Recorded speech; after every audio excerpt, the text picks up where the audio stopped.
Question number 4, the weekly pocket expenses of 30 students of a class are given below. ये कह रहा है weekly खर्चे जो है ना पॉकेट के, वो दे रखे हैं। कंस्ट्रक्ट करना एक frequency table with class interval 60 से 70, जिसमें 70 इंक्लूड नहीं होगा।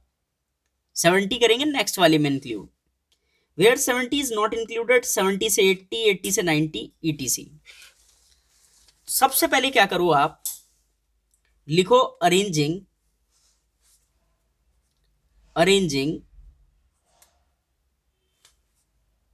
Data in ascending order.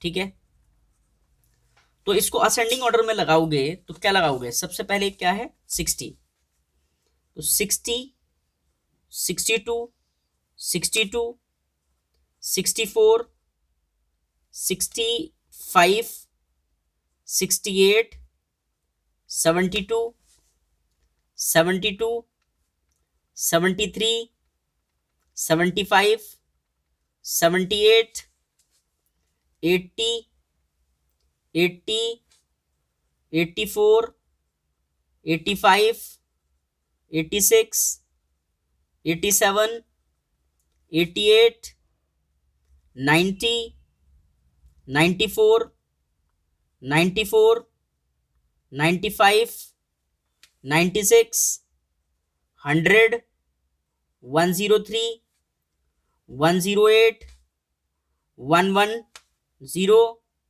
115, 117, 118। ठीक है, डेटा को हमने अरेंज कर दिया। अब इसके बाद क्या करना है आपको, ये लिखना है एक्सपेंसेस इन रुपीज। तो एक्सपेंसेस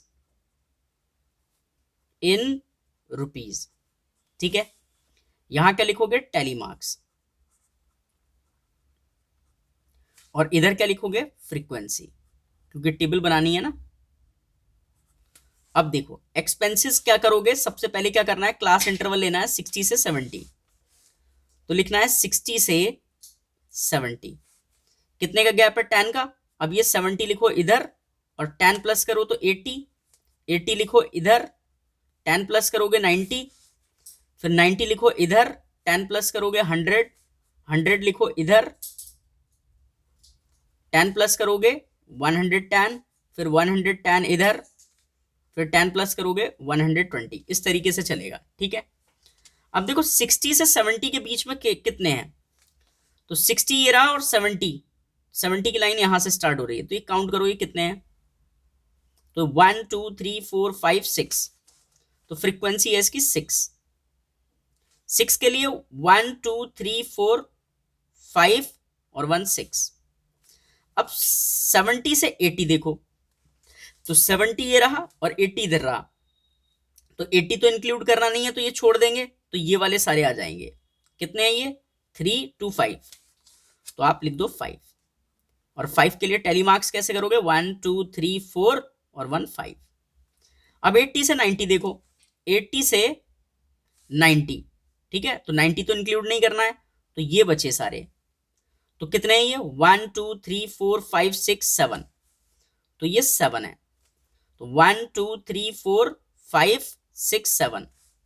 अब 90 से 100, तो 90 से 100 कहां तक आएगा, यहां तक, लेकिन 100 इंक्लूड नहीं करना है, तो सिर्फ ये 1 2 3 4 5, तो आप 5 लिखो और फिर 5, 1 2 3 4 5।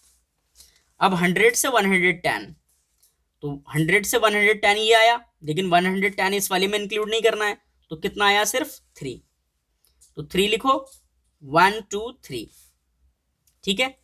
फिर ये 110 से 120, तो ये 4 है, तो 4 लिखो, और 1 2 3 4। इसको आप टेबल बना लो अब इस तरीके से, ये ठीक है, ये टेबल बनाने ली,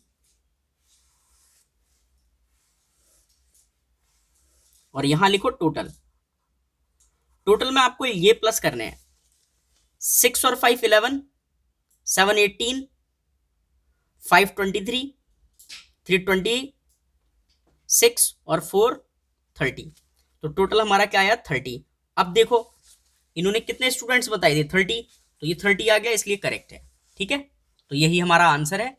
चलते हैं अब नेक्स्ट क्वेश्चन पर।